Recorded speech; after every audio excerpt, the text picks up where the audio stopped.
Kita selalu bersyukur kepada Allah Subhanahu wa Ta'ala.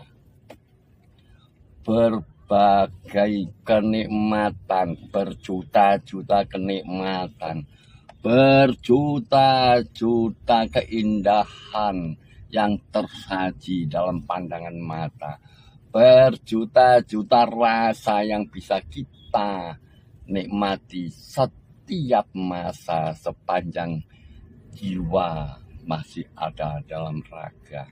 Juga keindahan dan kesempatan kesehatan yang selalu melekat di dalam raga adalah sebuah hal yang tidak bisa dinilai dengan materi, tidak bisa disamakan dengan materi, harta, benda, dan sebagainya. Karena itulah kewajiban kita sebagai hamba Allah, sebagai insan yang sadar bahwa kebergantungan hidup, yang sadar bahwa segala perjalanan hidup sejak lahir hingga ajal tiba, semua ini adalah benar-benar pemberian dan karunia Allah Subhanahu wa Ta'ala.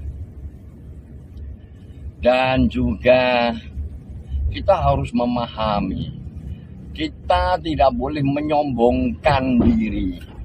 Aku bisa mengurai apa saja kenikmatan yang Allah berikan kepadamu. Tidak boleh, karena kita tidak akan mampu untuk mengurai satu persatu kenikmatan ilahi yang telah tercurah dalam diri ini. Sudah berulang kali aku sampaikan, baik melalui YouTube, melalui Facebook, juga dalam kajian-kajian yang senantiasa aku beritahukan bahwa jangan pernah merasa memiliki ilmu pengetahuan yang tinggi seakan-akan mampu menghitung nikmat ilahi yang tercurah kepada dirinya, sehingga di sana mengatakan belumlah layak aku mensyukurinya. Salah, benar, betul salah. Manusia yang merasa pandai sedunia dengan peralatan canggih yang dikumpulkan tidak akan mampu menghitung, tidak akan mampu mengurai kenikmatan yang telah diberikan pada hambanya, karena memang Allah sudah menyatakan melalui firman-Nya, wa in ta'uddu nikmatallahi la tuhsuha. Dan tidaklah engkau mampu menghitung-hitung nikmat Allah, ya. Jadi tidak akan mampu menghitung-hitung nikmat Allah. Oleh karena itulah apa yang harus kita lakukan, yakni bersyukur. Bersyukur atas segala nikmat itu.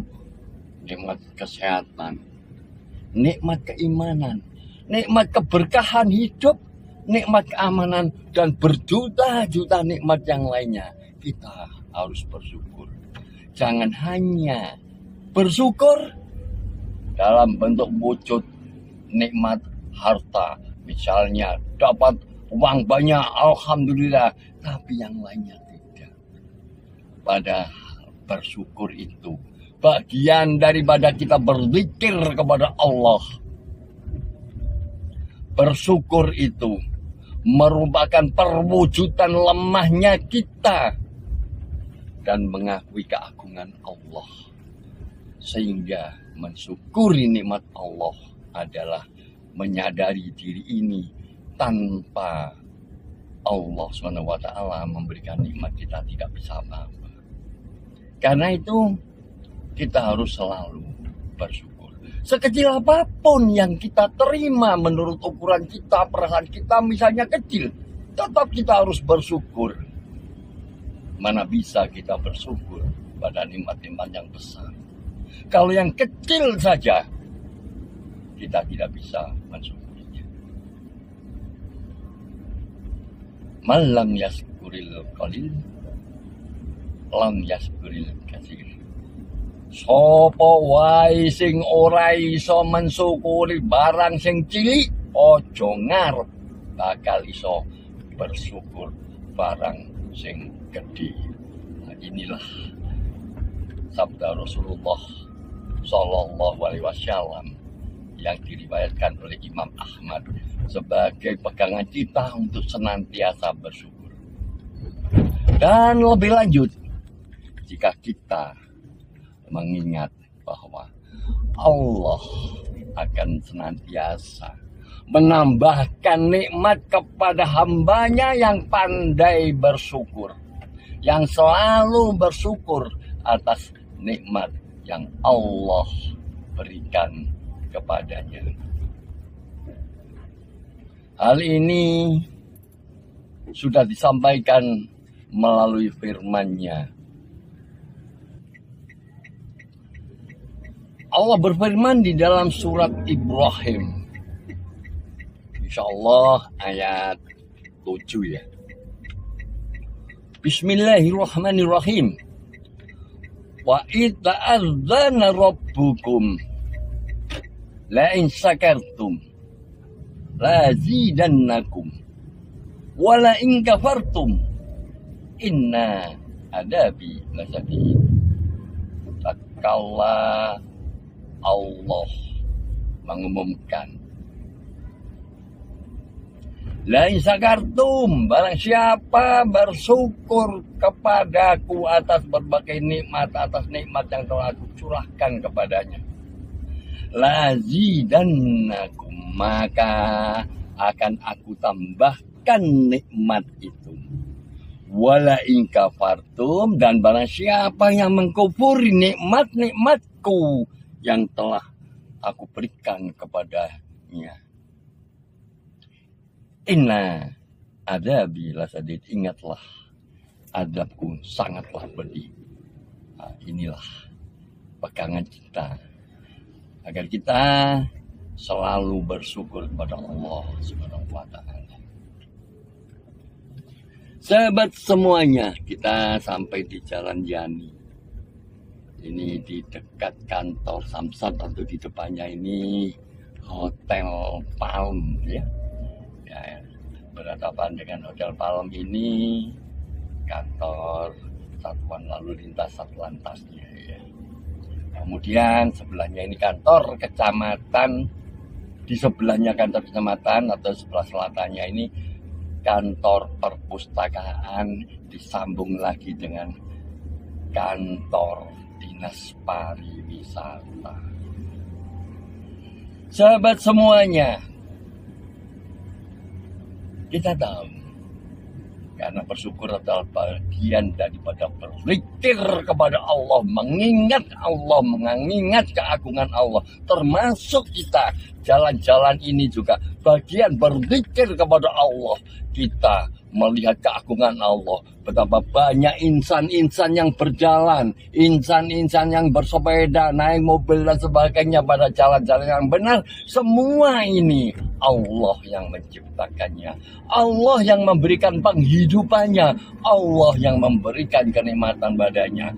Betapa besar keagungan Allah. Ini juga bagian berzikir, sehingga kita tidak pernah akan merasakan sebuah kesombongan. Tersingkir rasa sombong dari dada kita, karena sepandai apapun, setinggi apapun jabatan kita, sebanyak apapun harta kita, tidak sebanding dibanding kekuasaan Allah, dibanding keagungan Allah. Nggak bedanya sebutir debu di balik dunia yang sangat besar ini.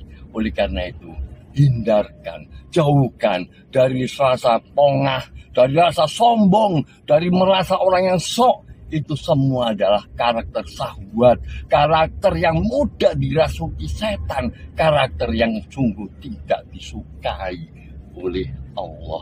Rasulullah SAW ketika memberikan nasihat kepada sahabatnya, bersabarlah, bahwa Kesabaran ini akan membawa kedamaian hati, akan membawa ketenangan hati, akan menjauhkan dari rasa iri, dengki, hasut, dendam, akan menjauhkan dari sifat pongah, sombong, riak, dan sebagainya. Karena bersabar, orang yang bersabar ini musuhnya setan. Setan paling tidak suka pada orang yang bersabar, karena setan tahu kesabaran seseorang akan membuahkan kebaikan, dan orang yang bersabar dicintai Allah. Innallaha ma'as-sabirin. Allah bersama orang-orang yang sabar. Nah, inilah kita harus senantiasa menjaga kesabaran hati. Dengan kesabaran itu kita akan terhindar dari kehinaan, terhindar dari mara bahaya, terhindar dari penyesalan yang dalam. Akibat orang yang tidak mampu bersabar, tindakannya cenderung membabi buta, cenderung lebih dikendalikan syahwat dan nafsunya. Terjadinya hal-hal yang tidak diinginkan, perkelahian sampai saling membunuh. Itu karena tidak mampu menahan diri untuk bersabar. Akibatnya penyesalan yang dirasakan. Jadi, sahabat semuanya, sabar adalah kunci sukses dalam kehidupan.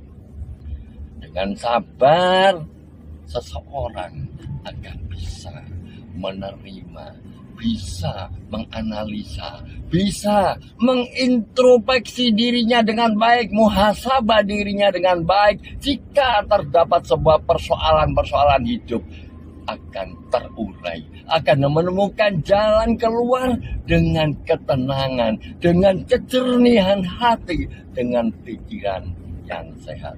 Karena itulah, ayo kita belajar meningkatkan kesabaran, melatih diri kesabaran. Kita sabar untuk melaksanakan perintah-perintah Allah dengan keikhlasan. Kita sabar menghindari larangan-larangan Allah dengan penuh ketulusan, karena sabar akan membuahkan kenikmatan yang luar biasa. Itulah sahabat semuanya, mari kita melatih diri untuk senantiasa bersyukur, bersabar, berzikir kepada Allah SWT dimanapun, kapanpun, tidak pernah lalai. Itu yang bisa saya sampaikan dalam perjalanan mengantarkan cucu sekolah, dan semoga bermanfaat untuk kita semua. Assalamualaikum warahmatullahi wabarakatuh.